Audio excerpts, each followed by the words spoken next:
Hi, I'm Greg from RVHaulers. Behind me I have a gorgeous Volvo model 630. So this is the lower sleeper that a lot of folks are looking for. Now this is a 630, so the shorter sleeper is on this one. So those folks of you that are looking for a shorter rig, something to pull a little bit of a longer trailer, this is a really attractive unit. Now this is a 2013 model. It only has just over 411,000 miles on it. It also has the much sought after Volvo D13 engine. Now the motor in this one has been programmed for 475 horsepower, and it's the Eco Torque motor. Yes! So I'm going to turn the camera around. I'm going to give you a tour around this beautiful rig. Now this Volvo is available for sale as is. If you would like, if you're a handy person and you would like to source this truck to do your own conversion, here it is. It's here on the west coast in the Oregon region, and we've gone over this truck. The story behind this is this couple had intentions of converting and traveling this RVHauler, this Volvo into an RVHauler, sorry. And their plans have changed for the short period of time. They're not going to be traveling right away, and they'd like to find someone who might be interested in purchasing it.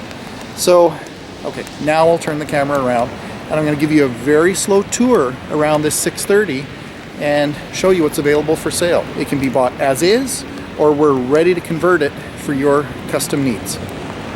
All right, this truck was based in Mississippi, and you're going to see some beautiful things around this truck. It was a fleet truck. This was one of the cream of the crop. It is presently titled in Montana. You'll see that someone had some pride in this one. They did outfit it with some nice chrome. I'm going to stay back at first, and then we're going to go zoom in close.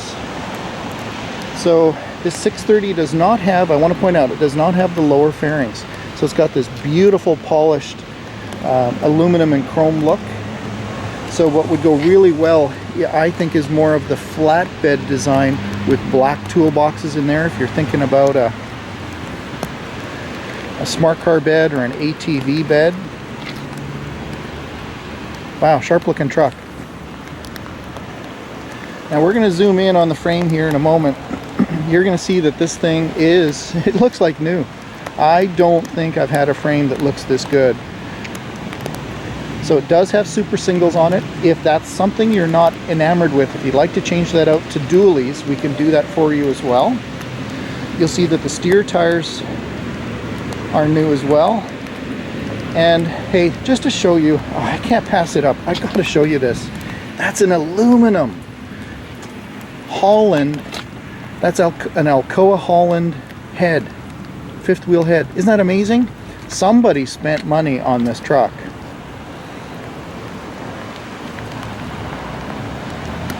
Really good looking truck. Okay, let's get close.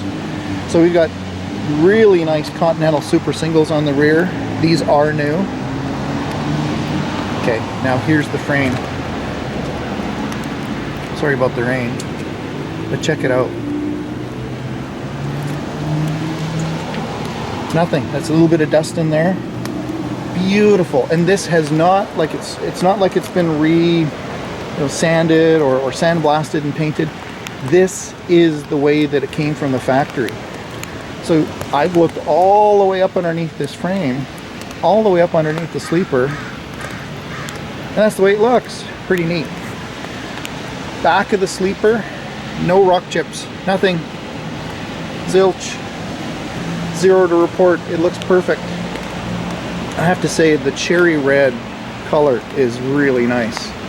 Really pops. So coming back to the rear axle, I'm going to point out that this is not a locking axle. So if this was a power divider axle, we would be seeing the power divider, the actuator, right here. And it would be mounted right there, but we don't see that. So not a locking rear axle. But hey, if you're going into snowy conditions where you need a locking axle, you're in the wrong place. You should be someplace warm. So all the tires are matched. Let's take a look at those fuel tanks. nicely polished. These are 100-gallon tanks right there. Of course, you always lose a percentage because of expansion. They never let you fill it all the way, so effectively it's 95 times 2, 95 gallons. This truck does not have shore power, so you'll see that there's no plug right there. It doesn't have that power distribution inside the sleeper. It doesn't have a Webasto, a diesel-fired heater. We have the battery storage is right in behind there. There's 3 batteries on this truck. While we're here, while I'm going by, you can see perfect looking doors. Both driver's side and passenger side are the same. What I'm happy to report when we go inside in a little bit, this truck was outfitted with really high-end interior components that I'm not used to seeing. So there's our D13 475 horsepower Eco Torque. The front axle's 12.5. Coming down, you'll see we have a very nice rear end ratio, a 3.36 for a rear end ratio. Oh, pardon me, it's not cherry red, it's Viper red. I stand corrected, Viper red. Now, blemish wise, I want to show that there's a small crack in the fairing right here. So if you compare it to the size of my thumb, it's about 1.5 inches long, and I have one little imperfection in the paint right there. The side view mirrors, chrome backed. They're the aerodynamic ones. You see that they've got that kind of wedge shape to the front of them to keep the noise down, the wind noise. Here's our Yokohama front steer tires. Yep, I told you they were new. Looking around the hood, all I've really got, I got a few little bugs left over right there, but can't find anything, nothing. So there's Greg and his rock chips, man. He needs to look at other things maybe. But there's a couple little ones. The grill, perfecto. No blemishes in it. There's the next rock chip. What I would suggest on this unit is I think the lenses are good. They're not perfect, they're not popping, they're not super bright, but the lenses up here are good. And I would probably replace those lower fog lights. They're pitted. So you know, sorry, behind the water drops, you'll see that it's got some pitting in there, and that would be a lot of work to try to get that out. The front bumper, steel bumper.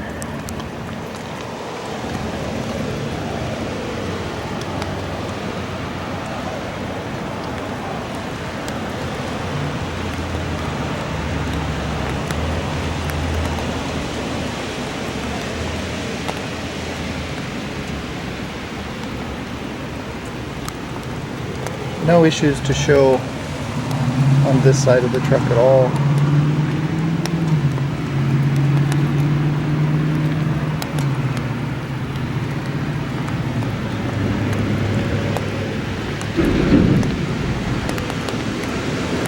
Well, pretty nice, isn't it? Let's go inside.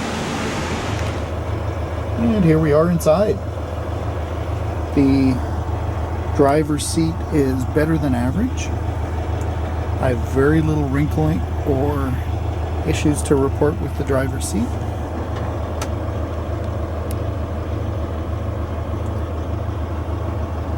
So all of the curtains are in place. I'll also point out that these are really well outfitted seats.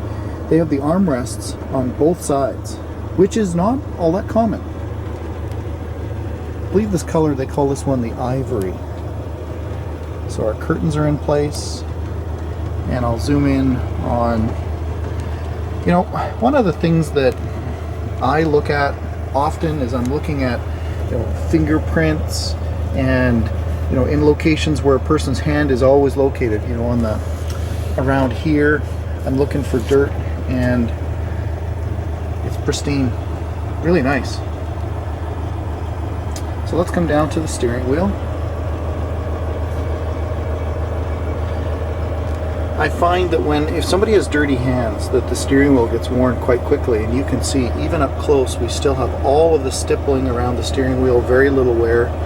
Only when you get super close. My lens is probably 2 inches away from the buttons, but you see the small little bit of wear around the black plastic.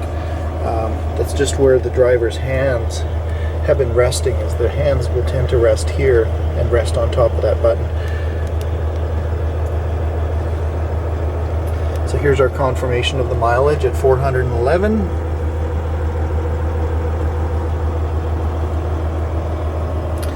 And coming around, nothing really to note around here. You know, upper dash plastics condition is great. Even coming around the passenger location. Looking at the floor too. I don't think anybody really sat in this passenger seat. I don't see any of the telltale. You know, you'll sometimes start to see a little bit of wear on the plastics here. I'll compare it to the driver's side for you. So let's go back around. And you can see if somebody was sitting in that passenger seat, you start to see this one does have the wear, right? Just right on this top upper edge, you can see how the plastic gets a bit worn. This is great. You know, when you come back, you really don't see that at all. So I'm right above the seat here. I just wanted to illustrate for you how closely we've looked at this truck. So above cabinetry, we have the prep for the CB radio. There's no inverter in this truck, just a unswitched. So this is always live power outlet. Continuing our clockwise tour.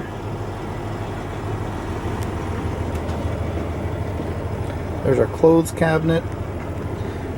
So because this is a 630, it does not have the workstation configuration in the rear. It doesn't have the table and benches. What I will say is it is completely possible to retrofit this with the workstation configuration out of a 670. The ones that I've done before, in the back wall, here and here, in behind that panel, are the locations where the table comes up and clips into the back wall. So theoretically it can be done. It's quite expensive. The materials are a couple $1,000s new if you can't find one at a wrecker, and the challenge is at a wrecker sometimes those are in rough shape. So nice cabinetry up here. Does not have a refrigerator down below. This is just the pull-out tray and cabinet down below, so shelves. But that finishes our tour.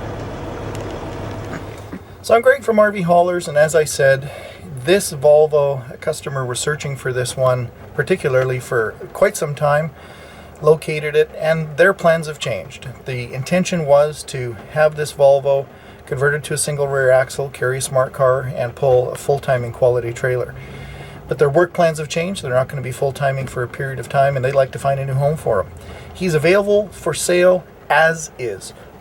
Excuse me. So he could be, if you're the handy person and you want to convert this one to an RV hauler yourself, you're very welcome to grab this excellent specimen. If you would like to have him singled or a bed built or anything done, we're willing to do that as well. I'm Greg from RVHaulers. Thank you for looking at this video of this 2013 Volvo Model 630. If you're curious about what we build at RVHaulers, I'm going to bring up on the screen some other links to some of the builds that we've done in the past.